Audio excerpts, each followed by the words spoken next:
Sahabat dan saudaraku, mari menggunakan waktu mempelajari firman Tuhan hari ini.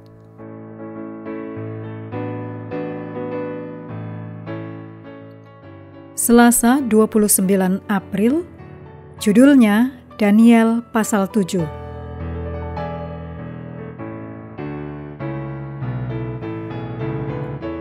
Kita mulai dengan doa singkat yang didasarkan dari Kisah 5 ayat 31. Dialah yang telah ditinggikan oleh Allah sendiri dengan tangan kanannya menjadi pemimpin dan juru selamat. Amin.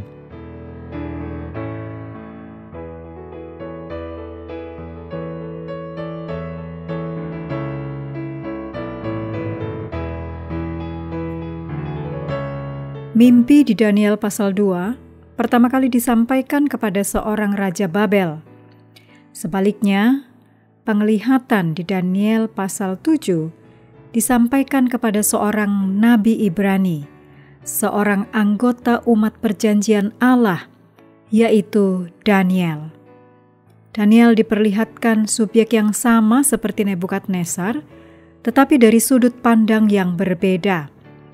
Bukannya sebuah patung, Daniel melihat serangkaian bangsa muncul dari laut, akibat dari angin yang menggerakkan air. Bangsa-bangsa ini berada dalam keadaan perselisihan yang berlanjut, menyebabkan pergeseran kekuasaan yang terus-menerus di antara mereka. Ayat-ayat seperti Mazmur 65 ayat 6-9, Yesaya 17 ayat 12 dan 13, dan Yeremia 46 ayat 7 dan 8 menggunakan analogi banjir dan ombak untuk menggambarkan keributan di antara bangsa-bangsa. Perbedaannya, ada tanah perjanjian, setidaknya untuk satu jangka waktu tertentu, sebagai satu pulau kedamaian dan keamanan di tengah lautan kerajaan bangsa-bangsa. Di tanah perjanjian ini ada sebuah bangsa kudus yang didirikan di atas dasar pemerintahan Tuhan yang kokoh, berbeda dengan bangsa-bangsa yang kacau di sekitarnya.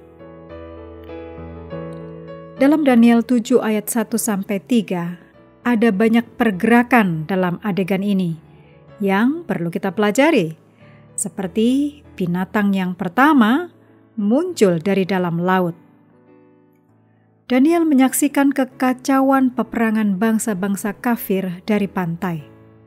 Ketika tiba-tiba ada binatang muncul dari laut menuju ke daratan, ke wilayah Daniel. Masalah orang kafir kini telah menjadi masalah rakyatnya. Mereka telah memilih untuk hidup seperti orang kafir. Jadi sekarang mereka, yaitu bangsa Israel, akan hidup dengan dan di bawah pemerintahan orang kafir.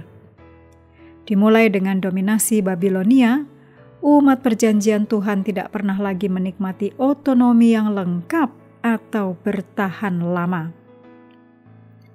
Hilangnya otonomi bagi umat Allah saat ini akan tetap ada sampai akhir zaman, ketika Kristus akhirnya dipulihkan ke tempatnya yang benar sebagai Raja kita.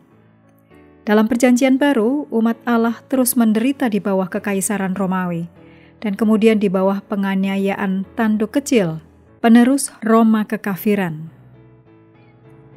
Meskipun secara historis beberapa negara lebih baik daripada yang lain, dan beberapa era lebih damai daripada yang lain, sebagian besar sejarah negara, bangsa, dan kerajaan hanya berpindah dari satu tragedi ke tragedi lainnya, dari satu penindas ke penindas lainnya.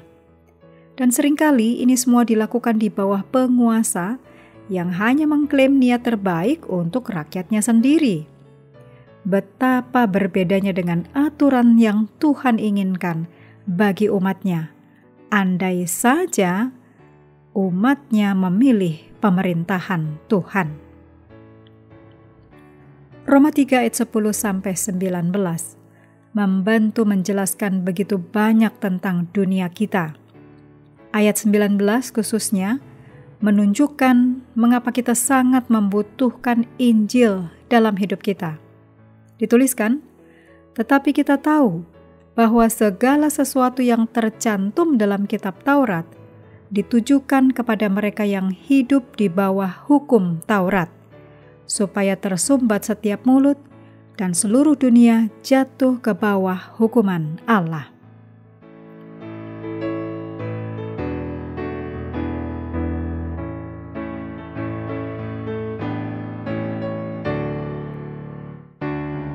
Mengakhiri pelajaran hari ini, mari kembali ke ayat inti, Mazmur 46 ayat 11. Diamlah dan ketahuilah bahwa akulah Allah. Aku ditinggikan di antara bangsa-bangsa, ditinggikan di bumi.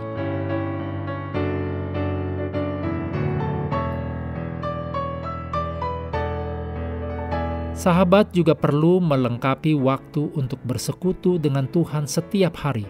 Dengan bacaan Alkitab sedunia, percayalah kepada nabi-nabinya yang melanjutkan dari Kejadian pasal 13.